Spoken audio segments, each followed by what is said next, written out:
शान्ताकारं भुजगशयनं पद्मनाभं सुरेशं विश्वाधारं गगनसदृशं मेघवर्णं स्वहाङ्गं लक्ष्मीकान्तं कमलनयनं योगविज्ञानगम्यं वन्दे विष्णुभयभवहरणं सर्वलोकैकनाथं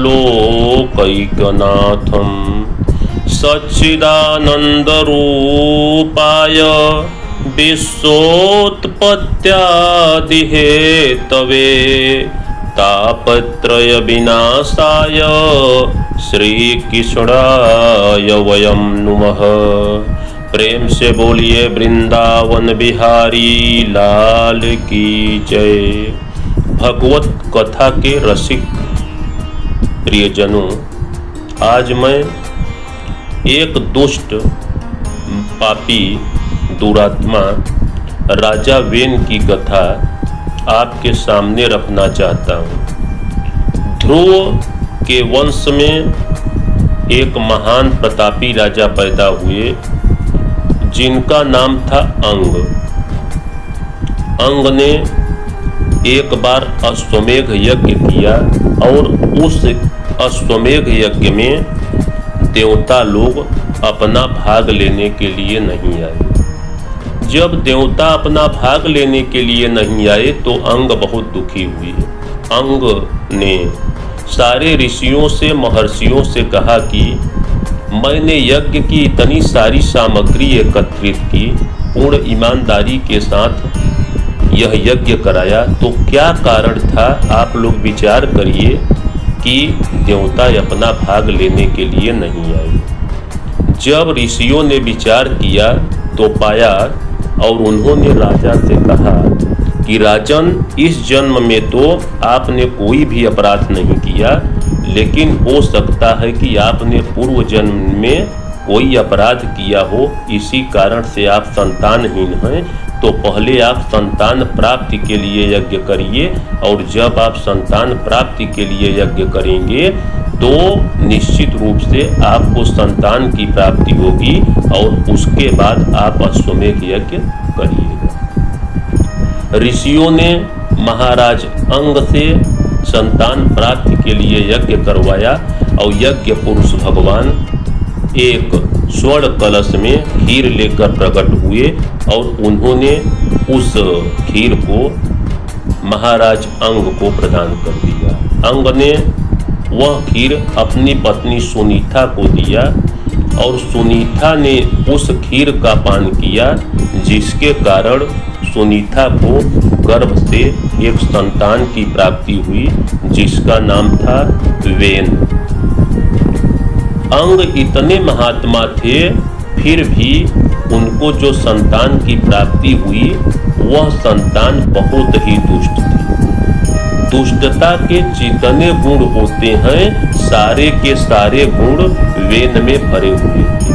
यह देख करके महाराज अंग बहुत दुखी, क्योंकि इस संसार में सबसे बड़ा दुख है संतान का न होना, और वही संतान जब कुमार्ग पर चली जाए, गलत आचरण करने लगे, तो वह भी पिता के लिए सबसे बड़ा दुख का कारण बनता है।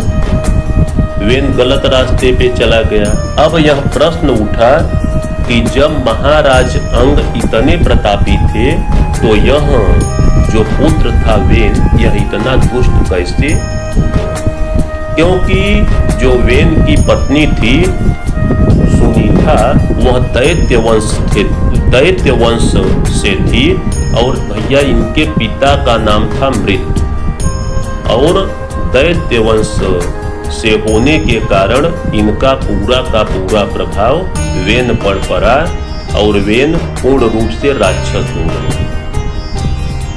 पुत्र से दुखी होकर के एक दिन महाराज अंग सारे राजपाट ऐश्वर्य सबको छोड़ करके परमात्मा की तपस्या करने के लिए वन में चले गए। मंत्रियों ने विचार किया कि सिंहासन खाली हो गया है, अब क्या किया जाए। तो उन्होंने राजमाता निशीथा से भी सलाह ली और वेन को गद्दी पर बैठा दिया। और वेन गद्दी पर बैठते ही मदान हो गया। राज सत्ता का इतना बड़ा मद होता है कि इसे सब नहीं स्वीकार कर पाते। तुरंत उसने आदेश दे दिया कि न मेरे राज्य में अब यज्ञ होगा, न हवन होगा, न पूजा होगा, न पाठ होगा, न कोई अब परमात्मा का नाम लेगा, क्योंकि अब मैं ही इस राज्य का परमात्मा हूँ। सब मेरी पूजा करें, सब मेरा नाम। वह जनता को प्रताड़ित करने लगा। इतना बड़ा आतताई और निर्दयी हुआ कि सारी की सारी जनता त्राहि करने लगी।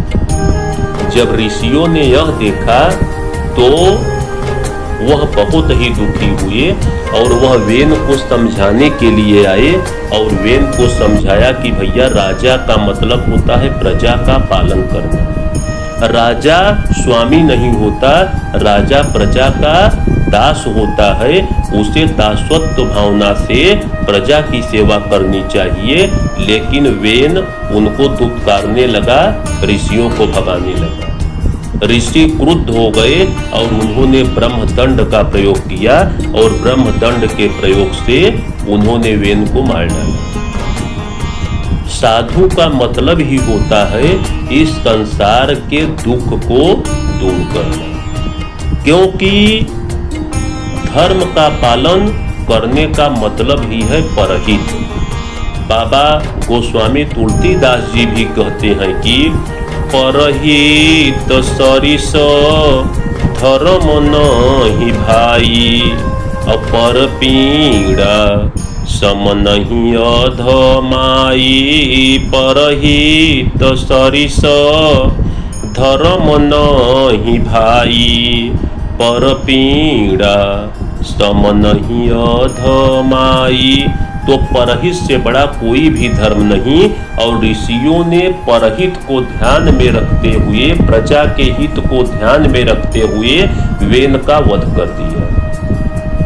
वेन का जब वध कर दिया तो कोई भी राज सत्ता का उत्तराधिकारी नहीं रह गया और सारी की सारी प्रजा जो थी वह बिना उत्तराधिकारी के हो गई और सारे राज्य में चोर और डाकुओं का शासन हो गया। अब ऋषियों के सामने यह समस्या उत्पन्न हुई तो उन्होंने वेन की भुजाओं का मंथन किया और वेन की भुजाओं के मंथन से महाराज पृथु और अर्ची का जन्म हुआ। और महाराज पृथु जो थे वह साक्षात परमात्मा के अवतार थे, श्री नारायण के अवतार थे, जो कि इस धरा पर शासन